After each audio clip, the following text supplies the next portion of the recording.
very important with respect to citing. But what I'm saying, Liz, is, you know, people think it's chaos, but it's not chaos. We passed a resolution, 32 votes. No plan, nothing from our colleagues on the other side of the aisle. Okay, before you dissolve into partisanship, I'm not dissolving into partisanship. That's not at pointing all. the fingers at the Republicans. What I'm saying is I'm giving people a history lesson when you talk about our conference in chaos. Okay. You know, there's nothing, you know, chaos, what's going on in Congress, what they did with the health care bill. Nobody characterized that as chaos. Oh, I beg to differ with you. But some, in the newspapers and the media, they didn't characterize it as chaos, because what we're standing up for is putting some final reforms and structural framework with an infrastructure that has, if we look at it, if we honestly look at, I'll get to the question. If you look at a property tax in Suffolk County, 550% increase. In Nassau County, 330% increase. If you look in Westchester, the highest property taxes in the country. Battleground districts for you to get reelected senators so you can hold the majority. I get it. I know there's a political reason and a policy reason for providing property tax relief for residents. But Liz, if there are problems that are created, there's solutions. People are tired of, and I tell my colleagues all the time, we don't need to cast blame on anyone. People don't care. People want somebody to resolve it. But getting back to what you talked about with respect to... Put on your lawyer hat just for 1 second. The Attorney General. There were things that the Attorney General could have done. And you have to think about the magnitude of this.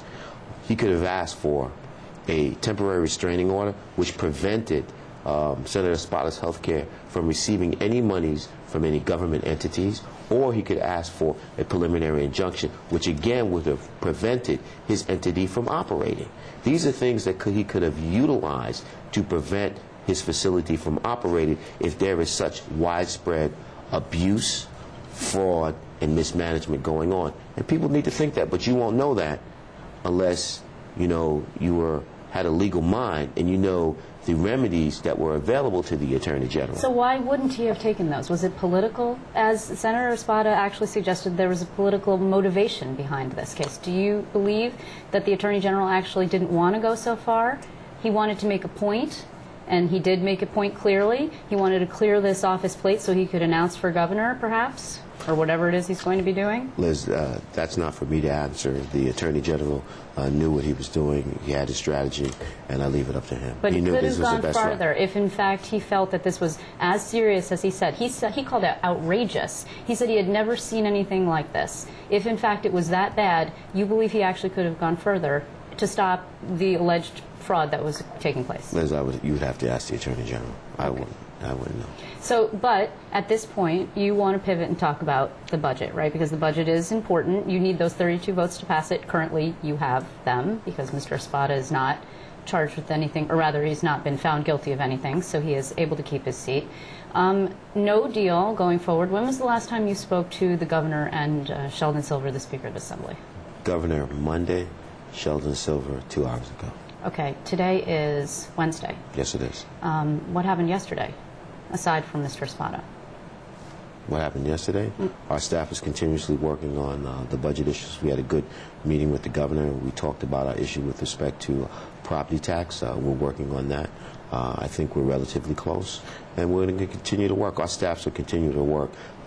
I've given the chairs in our conference responsibilities to look at their budgetary items, because I broke it down, and to look for additional cuts that we can bring forth to the governor. We brought to the governor so far on our side about $4.3 billion in cuts. We're trying to get that up to hopefully $5 billion. Okay, and the deficit's $9.2 billion. Yes, so you're still considerably ways to go. That's where we agreed. That's areas in which we agree upon. I understand. Is it true that you feel that borrowing is actually an appropriate thing to do to fund property tax relief? Liz, going back to my resolution, and our resolution that we passed, 32 Democrats, 29 Republicans in a block voting no. There were $1.1 billion.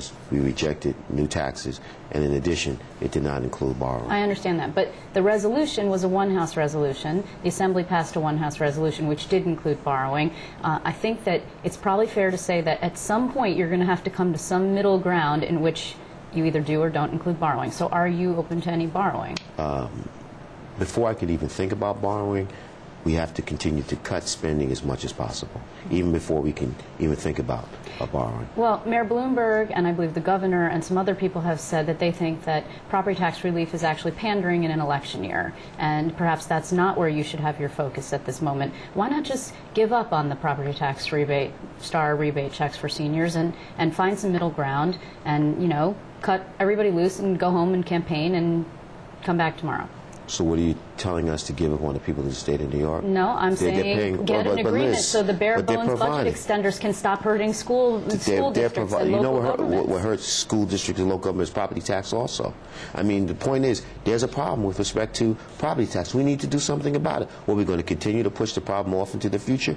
We're not going to do that. We're going to resolve it. You know, it's one thing to give. We need some sort of structural reform with respect to property tax. I think that is it. We need to, instead of abdicating our responsibility, pushing off our responsibility, let's deal with it. Okay, so this is the environment to deal with it. How long will you hold out?